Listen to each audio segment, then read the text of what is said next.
O estudante Pedro Henrique Krambeck, de 22 anos, deixou a UTI de um hospital particular aqui em Brasília. O rapaz estava internado desde a semana passada, quando foi picado por uma cobra naja. Depois que ele foi levado para o hospital, outras cobras foram apreendidas. Agora a polícia investiga uma suposta rede de tráfico de animais.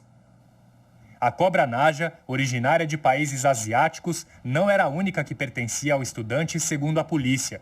Nesse fim de semana, policiais encontraram mais uma serpente. Segundo as investigações, o imóvel é do pai de um amigo de Pedro Henrique. Na semana passada, a polícia localizou outras 16 cobras em Planaltina, a 60 quilômetros da capital. Os animais pertenciam a Pedro e a amigos dele. A quantidade de animais e as espécies originárias de países dos continentes africano e asiático, além do Brasil, fizeram a polícia rapidamente suspeitar de uma rede de tráfico de animais silvestres. Uma investigação foi aberta para apurar se os envolvidos cometeram os crimes de maus-tratos, manutenção de animais silvestres em cativeiro e criação de animais vindos de outros países aqui no Brasil. As cobras foram levadas para o zoológico de Brasília. O diretor de répteis do zoo explica que o fato de não ser originária do Brasil faz com que a naja seja ainda mais perigosa. Ela é uma espécie perigosa, sim, por causa do veneno dela, que está entre as serpentes mais venenosas do mundo. E pela peculiaridade de a gente não ter o soro mais aqui em território nacional, essa serpente apresenta um nível de perigo elevado. Devido a isso, todos os protocolos que foram adotados aqui dentro do zoo são baseados nos protocolos mais avançados no quesito de segurança. Os estudantes e outras pessoas que sejam identificadas como integrantes do esquema também podem responder por tráfico de animais silvestres. O subcomandante da Polícia Ambiental do Distrito Federal explica que a criação de animais exóticos em casa não é proibida, mas deve seguir o que determina a legislação ambiental. Há estabelecimentos regulares, onde as pessoas podem efetuar a compra desses animais para pet, para fins de pet, exóticos ou silvestres, tá certo? É só ver lá no local, ver se tem as autorizações e efetuar a compra e exigir a nota fiscal. Bom, e na sexta-feira, após uma denúncia anônima, a polícia também apreendeu 3 tubarões que estavam em uma casa em Vicente Pires, que fica a cerca de 20 quilômetros de Brasília. Bom, como nós vimos agora na reportagem, a polícia investiga a existência de um tráfico de animais silvestres. Para falar sobre a legislação que trata do assunto, eu converso agora ao vivo com o advogado Nelson Buganza. Doutor Buganza, muito obrigada por participar mais uma vez, seja bem-vindo. Obrigado, viu, Rafaela? Eu que agradeço, né? Falar com os telespectadores, né? Bom, tráfico à disposição aí para as perguntas e as possíveis dúvidas acerca desse caso, que é um caso extremamente grave para a sociedade, tá? Um caso que me parece que é comum, né? Infelizmente, são mais comuns esses casos do que a gente imaginava. Agora, a cobra naja, tubarões, trouxe à tona tudo isso, né? Eu queria que você explicasse para a gente o que caracteriza o tráfico de animais. Olha, deixa eu explicar para você uma coisa que é muito importante. Existe uma instrução normativa, número 7, do IBAMA. Essa instrução normativa é ela que normativa os criadouros dessas espécies exóticas, tá? E ela é exótica porque ela não existe em território nacional. Então, o que aconteceu?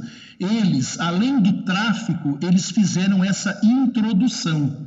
Então, eles vão responder tanto pelo artigo 29, que é o tráfico efetivamente de animais exóticos, como também pelo crime do artigo 31 da Lei 9.605, de 1998, que são as leis que tratam dos crimes ambientais. Ou seja, então, é mais grave ainda por essa peculiaridade que o senhor explicou? Sim, é mais grave ainda. Essa pena, apesar de ser uma pena de detenção de 3 meses a 1 ano, ela pode ser aplicada em função desse crime continuado, vamos por assim dizer, né? Ela pode ser aplicada até o triplo, certo? E com um detalhe também, tá? Esse caso, ele detém outros contornos. Haviam caixas, por exemplo, que estavam com a expressão CETAS, que é o Centro de Triagem de Animais Silvestres, ou seja, com certeza terão outros contornos, tá? Enfim, agora, essa instrução normativa, ela tem que ser seguida à risca, e pelo visto não foi. Então, há aí um vácuo do poder público, porque o que acontece? É muito importante essa situação que eu vou colocar aqui.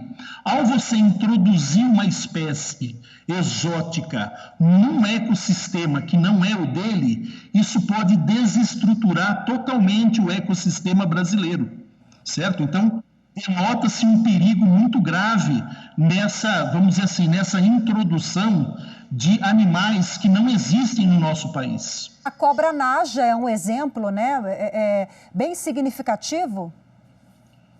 Sim, é um exemplo bem significativo. Ela pode muito bem tanto matar outras espécies de animais brasileiros em extinção e até produzir aí um grave dano ao próprio ecossistema brasileiro. Doutor Buganza, esse jovem tem 22 anos que foi picado pela cobra. A partir daí, nós descobrimos, né, uma grande rede, outras pessoas envolvidas. Agora, se tiver menor ali nesse grupo, a responsabilidade é desse adolescente? Passa para os pais? Como é que fica essa questão?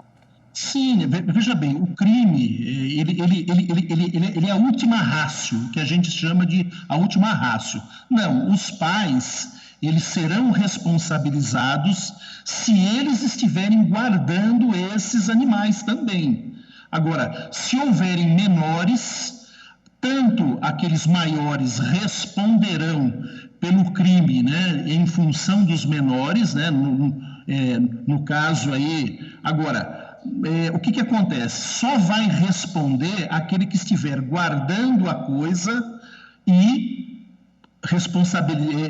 responder criminalmente, tá? Quer dizer, os pais também, né? Os pais estão vendo o que está acontecendo, então fica aí o alerta, né? Se estiverem guardando esses animais, como parece que havia um deles aí guardando, ele também vai responder por isso daí. Doutor Nelson Buganza, o assunto rende, né? Mais uma vez, uma pauta aí que a gente poderia ficar conversando um tempão, mas o nosso tempo é curto. Muito obrigada mais uma vez pelas orientações, pela participação. Eu te agradeço, viu, Rafaela, tá? E até a próxima. à disposição, tá? Obrigada, boa tarde. Boa tarde.